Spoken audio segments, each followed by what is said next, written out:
नुयान समझ जाता है कि भेड़िया भूखा है, उसे वह खाना दे देता है जो खुद के लिए जमा किया था। ये पहली बार था कि अल्फा ने नुयान के हाथों से खाना खाया। अब ये दोनों दोस्त बन चुके हैं। उसके बाद अल्फा एक खरगोश का शिकार करता है जो ये दोनों मिलकर खाते हैं और रात को एक साथ सो जाते हैं। अगली सुबह अल्फा नुयान का मुंह चाट कर उसे जगाता है और जैसे ही वह उठता है तो अल्फा से कहता है, तुमसे कितनी बदबू आ रही है, और वह उसे जबरदस्ती दरिया में फेंक देता है। ये दोनों दरिया में नहाते हैं। यहाँ अल्फा खाने के लिए एक मछली भी पकड़ता है। उसके बाद नुयान वापस अपने सफर पर निकल पड़ता है। रात को वो दोनों आग जलाकर बैठे होते हैं। तब अल्फा कुछ महसूस करता है। हम देखते हैं कि वहाँ कुछ और भेड़िए आते हैं। अल्फा उनके पास जाता है। दरअसल यह अल्फा का परिवार है। नुयान समझ जाता है। वह उसे कहता है कि तुम्हें अपने परिवार के साथ जाना चाहिए और भेड़िया उनके साथ चला जाता है। अगली सुबह नुयान फिर अपने सफर पर निकल पड़ता है। अब ठंड बढ़ चुकी होती है, चारों तरफ बर्फ बरस रही होती है और नुयान उसी बर्फ में आगे बढ़ता है। तभी दूर से वह देखता है कि कुछ भेड़िए एक मरे हुए शिकार को खा रहे हैं, जिसमें अल्फा भी शामिल होता है। अल्फा को उसके साथी शिकार नहीं खाने देते हैं। नुयान उसे पहचान लेता है और दौड़कर अल्फा के पास जाने लगता है। तभी दौड़ते वक्त अचानक बर्फ टूट जाती है और नुयान उसमें गिर जाता है। दरअसल यह एक जमी हुई झील होती है। अल्फा को जब पता चलता है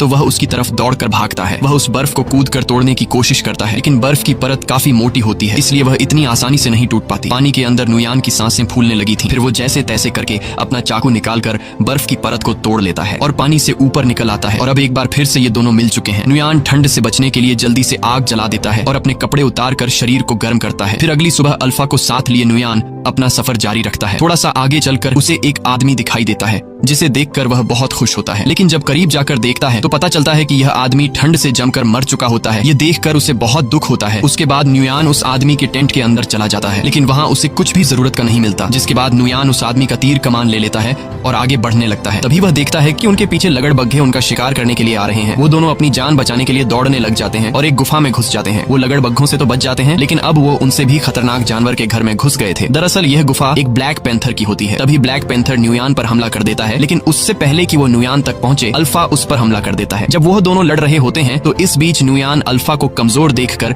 ब्लैक पैंथर को तीर मार देता है, जिससे वो मर जाता है। अल्फा बच तो गया था, लेकिन ब्लैक पैंथर से लड़ते लड़ते कई सारी चोटें आई थी। इसके बाद नुयान अल्फा के जख्मों पर मरहम लगाता है और उसकी जान बचाने के लिए उसका शुक्रिया अदा करता है और उससे कभी न छोड़ने का वादा करता है। अगली सुबह एक बार फिर से वो दोनों अपने सफर को जारी रखते हैं। कई मील सफर करने के बाद आखिरकार नुयान को वो समाजी मिल जाती है जो उनके पूर्वजों ने बनाई थी। उसे देखकर वो बहुत खुश हो जाता है और उसे पता चलता है कि वो अब तक सही रास्ते पर चल रहा था। अब वो अपने कबीले से ज्यादा दूर नहीं, जल्द ही वो अपने कबीले के पास पहुंच जाएगा। तो अब फिर से सफर जारी रखता है, लेकिन थोड़ी दूर जाने के बाद अल्फा गिर जाता है। कमजोरी और जख्मों की वजह से वो अब चलने के काबिल नहीं था। नुयान बिना टाइम जाया किए अल्फा को अपनी गोद में उठाकर कबीले की तरफ बढ़ने लगता है। बर्फीला तूफान बहुत तेज था और कई हफ्तों से नुयान सफर कर रहा था, इसीलिए अब उसे आगे सफर करने में बहुत मुश्किल पड़ रही थी। लेकिन वो हिम्मत नहीं हारता और आहिस्ता आहिस्ता कबीले की तरफ बढ़ता है। एक